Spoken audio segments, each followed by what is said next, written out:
बिहार के रोहतास में पवन सिंह की धर्मपत्नी ज्योति सिंह ने बड़ा बयान दिया है, जहां उन्होंने कहा है कि वह लगातार राजनीतिक पार्टियों से संपर्क में है, पर उन्हें किसी कारणवश अगर बिहार विधानसभा चुनाव में राजनीतिक पार्टियों से टिकट नहीं मिलता है तो वह निर्दलीय ही ताल ठोकेंगी। मीडिया से बातचीत के दौरान ज्योति सिंह ने कहा कि वह किसी भी हाल में बिहार विधानसभा 2025 का चुनाव लड़ेंगी। ज्योति सिंह ने आगे कहा कि वह लगातार राजनीतिक पार्टियों से संपर्क में है। हालांकि उन्होंने नाम का खुलासा नहीं किया है, लेकिन इतना जरूर कहा कि राजनीतिक पार्टियों से टिकट का फिलहाल आश्वासन तो मिला है, पर संयोगवश अगर राजनीतिक पार्टियों से टिकट नहीं मिलता है तो वह खुद के दम पर निर्दलीय ही बिहार विधानसभा का चुनाव लड़ेंगी और लोगों से के प्यार और विश्वास के बलबूते ही जीत दर्ज करेंगी।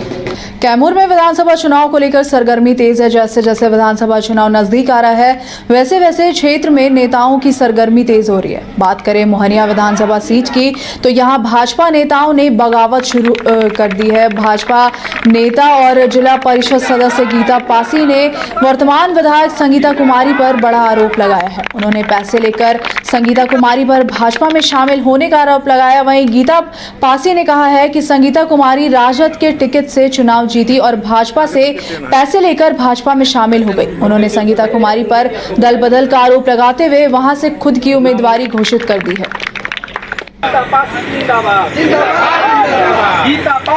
अच्छा लगा गीता पासी जी। हाँ, गीता पासी जी को पहले मैं धन्यवाद देना चाहूँगी। गीता पासी जी का काम बहुत सराहनीय है। जिस काम को विधायक नहीं कर पाए उस काम को गीता पासी जिला पार्षद जो है अच्छे से हम लोगों को की जिला पार्षद जो है गीता पासी जी जो है गरीबों का मसीहा है। छोटे बड़े सभी लोगों पर ध्यान देती हैं, सबको बराबर नज़र से देखती हैं। हम लोग गीता पासी जी के आगमन से और उनके उद्घाटन से बहुत खुश हैं।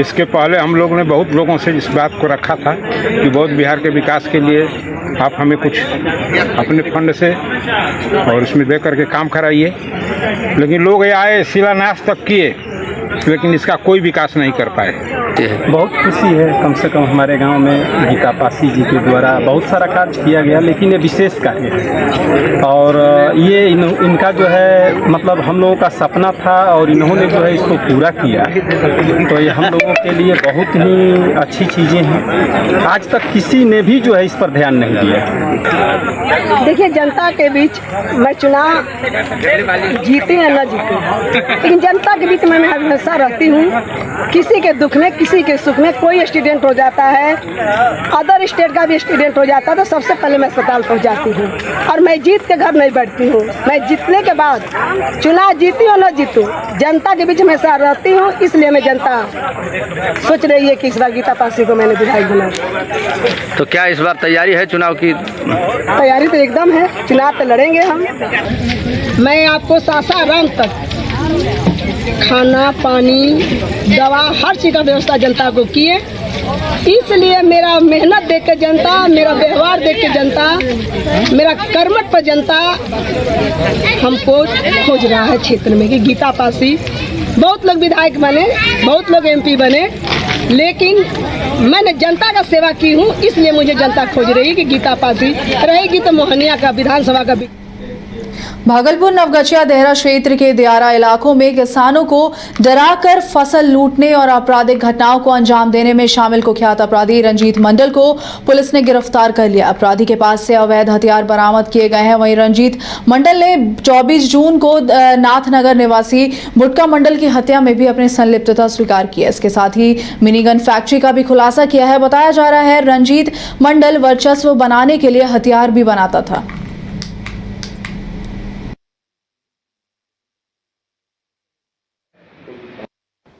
दिनांक 24/25 को वादी चंचल मंडल बैरिया थाना नाथनगर के व्यक्ति द्वारा एक बीकू थाना में अपने बेटे श्याम के हत्या के संबंध में प्राथमिकी दर्ज कराई गई, जिसमें 4 व्यक्तियों को नेम किया गया था। उसी कांड के अनुसंधान के क्रम में पुलिस को सूचना मिली कि इस कांड का जो अभियुक्त है, मुख्य अभियुक्त, वो वहीं अपने दियारा में छिपा हुआ है, जो गंगा उस पार है, ज़ैला के पास गांव है। तत्काल पुलिस अधीक्षक नवगछिया महोदय के द्वारा टीम का गठन किया गया और उसमें सीआई बेपुर और प्रभारी एसएचओ और बीपुर थाना के और अन्य सदस्य थे और पुलिस अधीक्षक महोदय द्वारा मुझे मॉनिटरिंग करने का निर्देश दिया गया और खुद भी वो मॉनिटरिंग कर रही थी। उसके बाद इस सूचना पर पूरी टीम वहाँ पहुँची और वहाँ पे रंजीत मंडल को गिरफ्तार किया गया। रंजीत मंडल को गिरफ्तारी के पश्चात रंजीत मंडल से ने कन्फेशन में अपने दोष को स्वीकार किया तथा इस कांड में शामिल अन्य 3 अपराधियों का नाम बताया जिसकी गिरफ्तारी हेतु छापेमारी की जा रही थी और कन्फेशनल के क्रम में ही उन्होंने जिस हत्या में जिस आर्म्स का उपयोग किया गया था उसे बरामद करने की बात। गया जिले के जनकपुर मोहल्ले में 35 वर्षीय विवाहित निशा कुमारी की संदिग्ध परिस्थितियों में मौत का मामला सामने आया है। घटना 16 जून की है जब निशा की लाश उसके ससुराल से मिली है। वहीं मृतका के परिजनों का आरोप है कि निशा की हत्या उसके पति अभिषेक, देवर गोलू और ससुर ने मिलकर की है।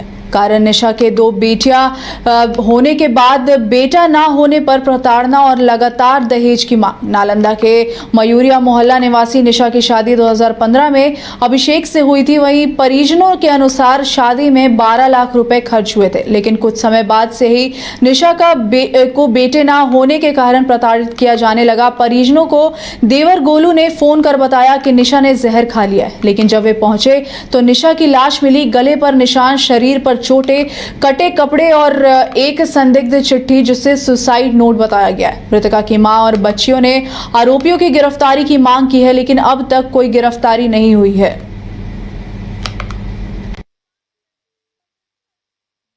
को सर दामाद बाबू गला घोट के मार दिए, अब कुछ लगता घोर घाट के पिला दिए और हमको 3 बजे फ़ोन करते हैं कि आपके, हमको नहीं फ़ोन करता, मेरा छोटा लड़का को फ़ोन करता है, उसका भाई, दामाद का भाई, दामाद कभी भी हम लोग को फ़ोन नहीं करता है सर। उसको दम हम लोग से फिर नफरत रहता था कि तुम्हारा माँ है कंगाल, तुम्हारा बाप है कंगाल, तुम्हारा सब कोई कंगाल है। इन लोग से भी लड़ाई करता, तुमको ननमा को देता है, तुमको ननिया को देता है, तो ये सब लड़ाई करती थी कि आपको ननमा ननिया क्या देता था, यही सब रहता था सर। हम दामाद बाबू को बार बार हम बेटी को टॉर्चर करता था। फिर हम बोलते थे कि ठीक है बाबू, हम आपको पैसा कौड़ी देंगे, उसके घर वाले हम पैसा कौड़ी देंगे। शादी हम बहुत बढ़िया धूम के किए सर, सबसे कर्जा पैसा मांग के कि 2 रुपया बढ़ के बेटी जाएगी तो खुशी रहेगी दोनों बेटी दामाद। कितना दिन हुआ है मारे हुआ हो गया, 13 दिन हो गया, आज 13वां दिन हो गया। यहीं से भटक रहे सबके दरबार पर, कहीं से कोई सुनवाई नहीं हम लोग के मिल रहा है। पुलिस के पास गए थे, क्या कार्रवाई हुई? कोई नहीं सुनवाई, सब लोग कहते काम हो रहा है। आज 13 दिन हो गया, अब बताइए क्या करना है। किसी की गिरफ्तारी हुई है? किसी को कोई गिरफ्तारी, इसको जो दादी है वो ऐसे ही बेड रेस्ट रहती है। मेरी बेटी ही सेवा टाल करती थी, सबको देख रेख, सास के ससुर के एगो देवर को सबके खाना उना बना के देख रेख बेटी ही मेरी। कौन फरार है? किसी सबके सब फरार है सर। कौन? कोई नहीं, माँ है उसका, बाप है उसका, दामाद है मेरा, उसका भाई है, सबके सब फरार है। क्या नाम है उनको? कहाँ के रहने वाले हैं सर? हत्या के कारण यही है सर कि उसको बेटा चाहिए। अब मेरी बेटी के हाथ में, आप लोग के हाथ में है कि बेटा दे सकते, औरत के तो हाथ में नहीं है। पहले से मारपीट किया करते थे? हाँ, पहले से भी मारपीट करता था, तो हम लोग समझाते थे कि बेटा नहीं मारपीट करिए, अरे 2 बच्ची है, एगो हो जाएगा, काहे टेंशन लेते? क्या मांग करेंगे प्रशासन? अब प्रशासन से यही मांग करते हैं बाबू कि मेरी बेटी तो अब चली गई, उसका अंतिम अब हो गया, अंतिम उसका न्याय चाहिए। क्या नाम है आपका? मेरा नाम राधिका देवी है, निशा कुमारी की मम्मी बोल रहे हैं। मेरे आरा में पुलिस ने अपराधियों के खिलाफ बड़ी कार्रवाई करते हुए अपराध की योजना बना रहे 3 शातिर अपराधियों को गिरफ्तार किया है। पकड़े गए बदमाशों के पास से पुलिस ने 2 पिस्टल, 7 गोली, 2 मैगजीन और 1 मोबाइल फोन भी बरामद किया है। पुलिस के अनुसार पकड़े गए तीनों बदमाशों को जिले के अलग अलग जगहों पर गुप्त सूचना के आधार पर छापेमारी कर गिरफ्तारी की गई। वहीं गिरफ्तार अपराधियों के तार कुख्यात छोटू मिश्रा गिरोह से जुड़ा हुआ है। भोजपुर एसपी मिस्टर राज प्रेस वार्ता कर इसकी जानकारी दी है।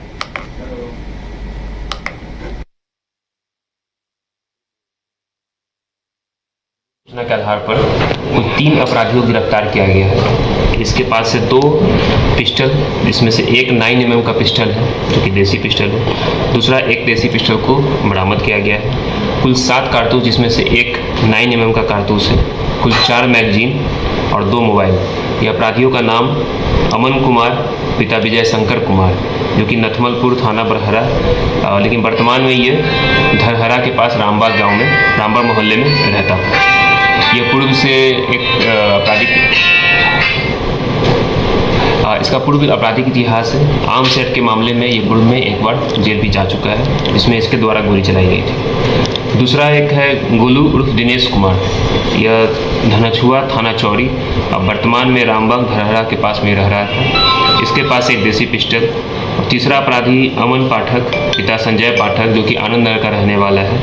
ये तीनों के द्वारा जो है हथियार रखा जा रहा था इस पर अवैध तरीके से, और दहशत फैलाई जा रही थी। इससे गहन पूछताछ किया गया और इसका संबंध कई अपराधियों से रहा है पूर्व में, जिसमें कि छोटू चौधरी, जो छोटू मिश्रा, जो कि एनकाउंटर में और उसके बाद इलाज के क्रम में इसकी मृत्यु हो गई। सीतामढ़ी शिवहर क्षेत्र के विधान पार्षद रेखा कुमारी के प्रति प्रसिद्ध शिशु रोग विशेषज्ञ डॉक्टर मनोज कुमार ने रविवार को प्रेस वार्ता आयोजित कर मुख्यमंत्री नीतीश कुमार के बीते 20 वर्षों के कामकाज को लेकर तारीफ की है। डॉक्टर मनोज ने कहा है कि मुख्यमंत्री लगातार राज्य की प्रगति के लिए काम कर रहे हैं। उन्होंने वृद्धा पेंशन में बढ़ोतरी, कन्या विवाह, मंडप योजना, हर पंचायत में भवन का निर्माण समेत कई कार्य किए हैं। उन्होंने कहा कि मुख्यमंत्री के कार्य को देखकर जनता उन्हें वोट करेगी और इस विधानसभा चुनाव में एनडीए भारी बहुमत से चुनाव जीतेगी।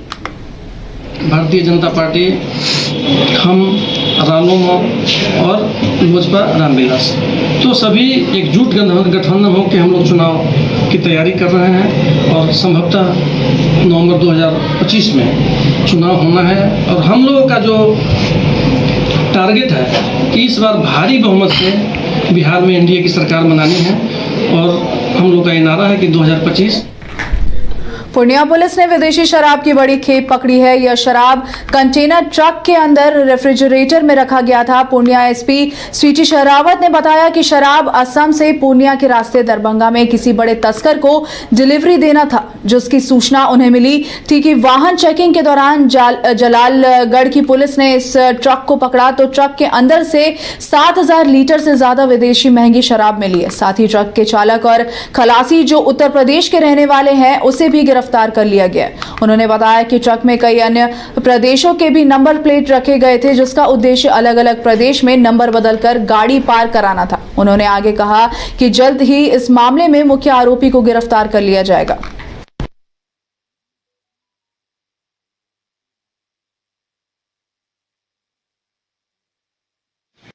पर हर थाना की टीम जो है चेकिंग कर रही थी, उसी में सूचना प्राप्त हुई कि एक बड़ी खेप जो है आसाम से अररिया पूर्णिया होते हुए यहाँ से पार होने वाली है, दरभंगा में किसी एक स्टॉप पर रुकने वाली है। तो इसमें एक स्पेशल टीम का गठन किया गया। वहाँ पर लगातार जो है वाहनों की चेकिंग की गई। उसी में जलालगढ़ थाना अंतर्गत जो है एक जो ट्रक था उसको पकड़ा गया। उसमें रेफ्रिजरेटर जैसा एक कंटेनर जो है उसमें बनाया गया था, और उसके अंदर जो है शराब के कार्टन को छुपाकर लोड किया गया था, और जिसका डिलीवरी ये लोग दरभंगा में किसी एक अन्य व्यक्ति के पास करने वाले थे। इसमें कुल 7,392 लीटर शराब जो है बरामद हुई है। 2 इसमें अभियुक्तों को गिरफ्तार किया गया है। मोहम्मद राशिद, जो यूपी के रहने वाले हैं, और दानिश, ये भी यूपी के रहने वाले हैं, एक ही जिला के हैं। दोनों की उम्र 25-30 साल के लगभग है।